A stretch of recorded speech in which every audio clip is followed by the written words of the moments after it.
আজকের টপিক বাচ্চাদের জ্বর হলে কি কি লক্ষ্য রাখবেন বা কি কি খেয়াল রাখবেন। Hello new mom and dad and my lovely viewers, welcome to মা বাচ্চার কেয়ার। ঠান্ডা লাগা বা সর্দি কাশি জ্বর নিয়ে আমি আগেও আলোচনা করেছি, তবে আজকে আমরা জানবো যে জ্বর হলে কোন কোন বিষয় ভালোভাবে নজরে রাখতে হবে, না হলে বড় কোনো বিপদ হতে পারে। তার আগে যেটি বলবো তা হলো, যখন বা যেদিন থেকে বাচ্চার জ্বর হবে আপনি সেই দিন থেকেই বাচ্চার শরীরের তাপমাত্রা মেপে রাখবেন, অর্থাৎ একটি খাতাতে নোট করবেন। প্রতি 4 বা 6 ঘন্টা অন্তর জ্বর মাপবেন। তাহলে কি হবে, যখন ডক্টরের কাছে যাবেন ডক্টরের অনেকটা সুবিধা হবে যে জ্বরটা কোন ধরনের জ্বর, অর্থাৎ টাইফয়েড না ডেঙ্গু না ভাইরাস জ্বর, বা কোন মেডিসিন ব্যবহার করবেন। আমার ডক্টর আমাকে এটাই বলে দিয়েছিলেন, তাই বাড়িতে ছোট বাচ্চা থাকলে একটি থার্মোমিটার অবশ্যই রাখবেন। এরপর চলুন জেনে নিই কোন বিষয়গুলি খেয়াল রাখবেন। 1 নম্বর, বাচ্চার জ্বর হলে দেখবেন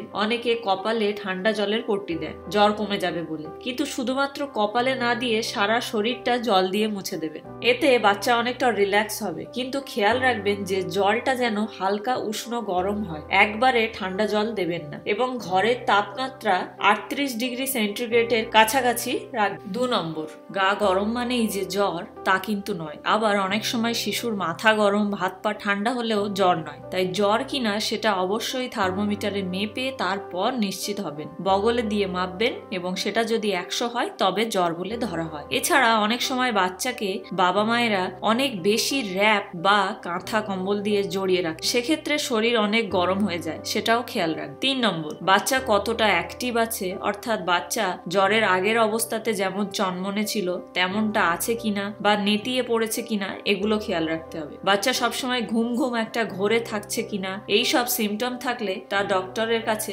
অবশ্যই নিয়ে যাবেন। 4 নম্বর, শ্বাসকষ্ট হলে বা ঘন ঘন শ্বাস নেয় বা বুকের খাঁজ ভেতরে ঢুকে যাচ্ছে, এমনটা হলে অবশ্যই খেয়াল রাখবেন, কারণ এটি নিউমোনিয়ার লক্ষণ হিসাবে ধরা হয়। 5 নম্বর, গায়ের রং যদি ফ্যাকাশে হয়ে যায় জ্বর অবস্থায়, বা ধরুন এমন ভাবে কষ্ট করে কাঁদছে যেটা সে আগে কখনো কাঁদেনি, বা খিঁচুনি, এইগুলো খেয়াল রাখবেন। এমন কোনো কিছুই দেখলে দ্রুত ডক্টরের কাছে নিয়ে যান। 6 নম্বর, জ্বর অবস্থায় যদি 8 বারের বেশি বা 8 বার ইউরিন পাস হয় তাহলে সেটি নর্মাল, কিন্তু 8 বারের কম যদি ইউরিন পাস করে তাহলে ডক্টরের সাথে যোগাযোগ করবেন অবশ্যই, কারণ 8 বারের কম হওয়া মানেই শরীরে জলের পরিমাণ কমে যাওয়া। এছাড়া 3 মাসের নিচে কোনো বাচ্চার জ্বর হলে বাড়িতে ফেলে রাখবেন, অবশ্যই ডক্টর চেকআপে নিয়ে যাবেন। বা কোনো বাচ্চার যদি কিডনির সমস্যা থাকে বা হার্টের সমস্যা থাকে, বা ধরুন কোনো বাচ্চা অপুষ্টিতে ভুগছে, এইসব বাচ্চার যদি জ্বর হয় তাহলে দ্রুত চিকিৎসকের শরণাপন্ন হবেন, বাড়িতে একদমই ফেলে রাখবেন। আজকের আলোচনা এই পর্যন্ত। দেখা হবে নতুন কোনো ভিডিওতে নতুন কোনো তথ্য নিয়ে। ভিডিওটি আপনার উপকারে এলে অবশ্যই লাইক, কমেন্ট, শেয়ার এবং সাবস্ক্রাইব করতে ভুলবেন না।